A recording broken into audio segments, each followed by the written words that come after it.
Good morning students. Pragya school की online class में आपका स्वागत है। आज हम पढ़ेंगे क्लास 6 का लेक्चर 7 सब्जेक्ट हिस्ट्री की पुस्तक हमारे अतीत का लेसन 3 भोजन संग्रह से उत्पादन तक। कल हमने ये जानकारी प्राप्त की थी कि मनुष्य कैसे धीरे धीरे खेती करने लगा और पशुपालन की शुरुआत हुई। आज के लेसन में हम ये जानकारी प्राप्त करेंगे कि बसने की प्रक्रिया की जो शुरुआत है, मनुष्य एक जगह पर कैसे बसने की लगा, उसकी शुरुआत कैसे हुई और लोगों की नवीन जीवन शैली कैसी थी, इसके बारे में हम जानकारी प्राप्त करेंगे। तो सबसे पहले है एक स्थान पर बसने की प्रक्रिया।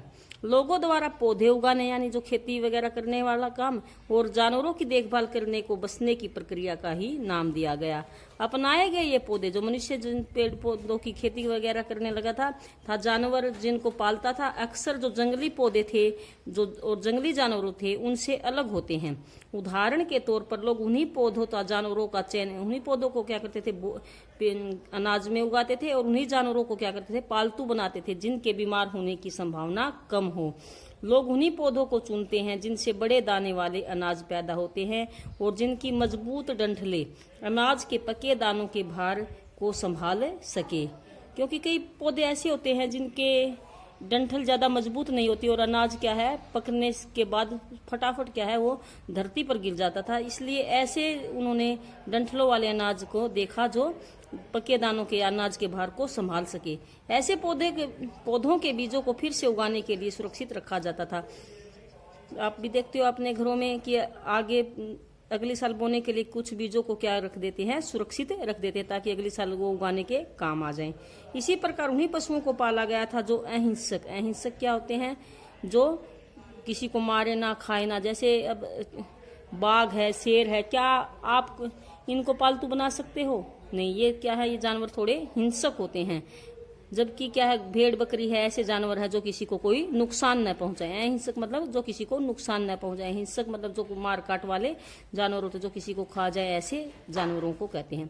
इसलिए हम देखते हैं कि पाले गए जानवर था कृषि के लिए अपनाए गए पौधे जंगली जानवरों से था पौधों से धीरे धीरे क्या होते गए, अलग होते गए। उदाहरण के तौर पर जंगली जानवरों की तुलना में पालतू जानवरों के दांत और सींग भी क्या होते हैं, छोटे होते हैं। जो पालतू जानवर होते हैं जो हम घरों में पालते हैं, उनके दांत और सींग क्या होते हैं, उनसे छोटे होते हैं, जबकि जंगली जानवरों के दांत और सींगे बड़े होते हैं। दूसरा अगला है बसने की प्रक्रिया पूरी दुनिया में धीरे धीरे चलती रही।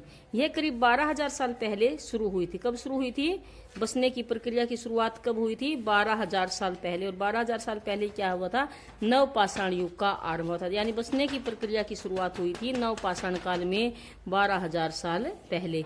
वास्तव में आज हम जो भोजन करते हैं वो इसी बसने की प्रक्रिया की वजह से है, क्योंकि मनुष्य एक स्थान पर बसकर क्या करने लगा, कृषि करने लगा। कृषि के लिए मनुष्य को क्या करना पड़ा, एक स्थान पर बसना पड़ा। तो दोनों ही क्या कारण, बसने वाली प्रक्रिया और खेती करने वाली प्रक्रिया दोनों ही क्या है, एक दूसरे से जुड़ी हुई है। कृषि के लिए अपनाई गई सबसे प्राचीन फसलों में कौन से आते हैं? गेहूं तथा जौ आते हैं। मनुष्य ने सबसे पहले कौन सी फसलें उगाई थी? गेहूं तथा जौ। और चावल क्या है, गेहूं तथा जौ के बाद उगाना शुरू किया था। हमने पीछे भी बताया था कि चावल की खेती में थोड़ा सा धान को निकालना कठिन कार्य था, जबकि गेहूं और जौ क्या है, आसानी से निकाले जा सकते थे। अगला है लोगों द्वारा अपनाई गई नवीन जीवन शैली। बसने की प्रक्रिया की शुरुआत हुई तो लोगों ने कैसी नवीन जीवन शैली अपनाई उसके बारे में बताया गया है।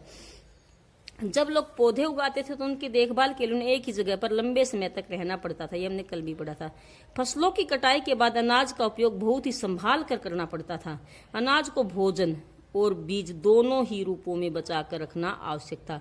जैसे आपने अभी गेहूं निकाले हैं अपने घरों में तो देखा होगा आपने कि भोजन के लिए भी आपने भंडारण किया है गेहूं का। और आजकल तो चलो दुकान वगैरह है बीज भंडार, उनसे बीज लेते हैं, लेकिन पुराने जमाने में आप अपने दादा या दादी से पूछ सकते हो कि जो इस साल जो अनाज पैदा होता था उसी अनाज को बीज बनाकर अगले साल खेतों में बो दिया जाता था। तो उस जमाने में ये दुकान वगैरह तो होती नहीं थी बीज भंडार वाली, इसलिए उस टाइम क्या करते थे, जो अनाज होता था उसको भोजन और बीज दोनों ही रूपों में उनको भंडारण किया जाता था या बचा कर रखना आवश्यक था।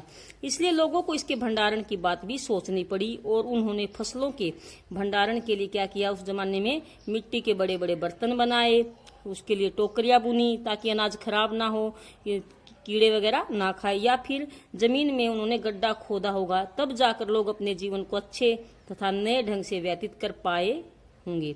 अब अगला है जानवर चलते फिरते खाद्य भंडार। जो जानवर जिनको हम पालते हैं ये क्या है हमारे लिए एक तरह से चलते फिरते, इनमें जान तो है, जैविक तो है, ये चलते फिरते क्या है खाने के भंडार ही हैं। पशुपालन के दौरान लोगों को पता चला कि अगर जानवरों की देखभाल की जाए तो उनकी संख्या तो बढ़ती ही है। देखते हो ना जानवर बच्चे देते हैं तो उनकी संख्या क्या है साल दर साल बढ़ती जाती है। साथ ही साथ उनसे दूध भी लेते हो और मांस भी प्राप्त होता है, जैसे चिकन ये वगैरह होते हैं ना मुर्गे वगैरह, तो इनसे कुछ मांस खाने वाले लोग क्या है मांस भी प्राप्त होता है, जो भोजन का एक अच्छा स्रोत या साधन है। इन सब से उन्हें पता चला कि जानवर चलते फिरते क्या है एक तरह से चलते फिरते खाने के भंडारी हैं, जो उनके जीवन यापन के लिए बहुत ही महत्वपूर्ण साधन थे। अब आप होमवर्क नोट करोगे। बसने की प्रक्रिया किसे कहते हैं भी आप हमने पढ़ा था कि लोगों द्वारा पौधे उगाने यानी कृषि करने और जो जानवर है उनकी देखभाल करने को ही क्या कहा गया है बसने की प्रक्रिया कहते हैं। इन्हीं कार्यों के द्वारा मनुष्य को क्या है एक जगह पर बसने की जरूरत महसूस हुई। बसने की प्रक्रिया कब शुरू हुई थी 12,000 वर्ष पूर्व नवपाषाण काल में शुरू हुई थी। कृषि के लिए अपनाई गई सबसे प्राचीन फसलें कौन सी थी या कौन सी हैं गेहूं और जो क्या है खेती के लिए जो अपनाए जाने वाली सबसे प्राचीन फसलें हैं। उसके बाद चावल का नंबर आता है। मानव ने किन जानवरों को पालने के लिए चुना था, कौन से जानवरों को पालना था अहिंसक जानवरों को, जो क्या हो किसी को मतलब नुकसान ना पहुंचाए ऐसे जानवरों को। भोजन के अतिरिक्त जानवरों से और क्या क्या मिलता है, क्या क्या मिलता है हमें जानवरों से, भोजन तो मिलता ही है जैसे दूध है मांस है वो चीजें तो मिलती है, उससे अलावा हमें जानवरों से और क्या मिलता है तो कई जानवरों की खाल से क्या है चमड़ा भी मिलता है, जिससे बैग आदि ये चीजें जो बनती हैं वो। जानवरों की हड्डियों से औजार भी बनाए जाते हैं। जानवरों से सामान ढोने तथा गाड़ी खींचने का काम भी होता है। बोझ वगैरह ढो के लाते हैं ना, बोझा ढोने का कार्य भी क्या है जानवर करते हैं। इससे अगला हमारा क्वेश्चन है अनाज का भंडारण कैसे किया जाता है। आया था अभी अनाज का भंडारण करने के लिए क्या क्या क्या लोगों ने, तो मिट्टी के बड़े बड़े बर्तनों में अनाज का भंडारण किया जाता था, टोकरियों में, और जमीन के नीचे गड्ढा खोद कर क्या है अनाज का भंडारण किया जाता था।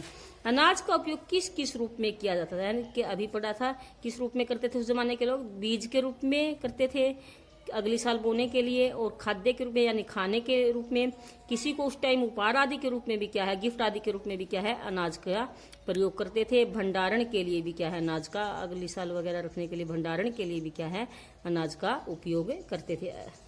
अगला क्वेश्चन है क्वेश्चन नंबर 8, जानवरों को चलते फिरते खाद्य भंडार यानी खाने के भंडार क्यों कहते हैं। जानवर देखा होगा आपने अपने घरों में गाय भैंस है वो क्या है बच्चे देते हैं, जिससे उनकी संख्या बढ़ती रहती है। जानवरों से दूध मांस आदि भी प्राप्त होता है, इसलिए जानवर भोजन के चलते फिरते खाद्य भंडार हैं। अगला क्वेश्चन है क्या तुम्हें लगता है कि शिकारी खाद्य संग्राहक, जो आपने सेकंड लेसन में पढ़ा था आखिर तक खाद्य संग्राहक या शिकारी खाद्य संग्राहक जो थे वो करने वाले बर्तन बनाते और उनका प्रयोग करते होंगे, क्या वो भी उस टाइम बर्तन आदि का प्रयोग करते थे या नहीं, क्या आपका क्या कहना है इस बारे में। तो शिकारी खाद्य संग्रह करने वाले बर्तन नहीं बनाते होंगे, हम अंदाजा लगाते हैं कि नहीं बनाते होंगे भाई, क्योंकि वे भोजन की तलाश में सदा एक स्थान से दूसरे स्थान पर घूमते रहते थे, तब इतना अधिक भोजन संग्रहण ही नहीं कर पाते थे, यानी इकट्ठा ही नहीं कर पाते थे कि वो इसके लिए बर्तनों की उन्हें आवश्यकता पड़े। वो मांस वगैरह खाते थे वो हाथ में लेके खा लेते होंगे शायद, और फल फूल है वो खा लेते, तो उनको ऐसे बर्तनों की भी या अनाज तो होता नहीं था उस टाइम, तो उसके भंडारण की उन्हें शायद जरूरत ही ना पड़ी हो, इसलिए उनको बर्तनों की जरूरतें नहीं पड़ी थी। थैंक यू स्टूडेंट्स, आपको जो होमवर्क दिया गया है वो आपको राइट भी करना अपनी सॉफ्ट कॉपी में और लर्न भी करना है।